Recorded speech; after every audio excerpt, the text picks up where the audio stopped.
ನೋಡಿ, ತಿಳಿಯಾಗಿ ಹರಿಯುವ ಈ ನದಿಯ ಸಾನ್ನಿಧ್ಯದಲ್ಲೇ ಇರುವುದು ಈ ಚತುರ್ಮುಖ ಬ್ರಹ್ಮ ಹಾಗೂ ಶಾರದೆಯ ಸನ್ನಿಧಾನ. ಕುಂದಾಪುರ ತಾಲೂಕು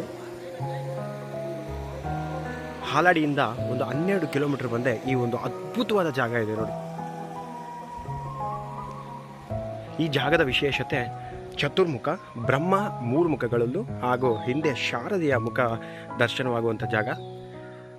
ಪ್ರಕೃತಿಯ ಮಧ್ಯೆ ಯಾವುದೇ ಜಂಜಾಟಗಳಿಲ್ಲದೆ ಬಹಳ ಶಾಂತವಾಗಿರ್ತಕ್ಕಂಥ ಜಾಗ.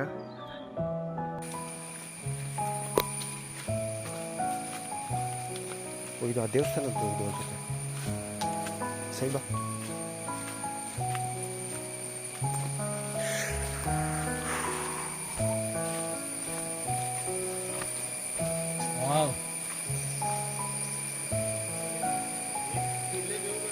ಯಪ್ಪ,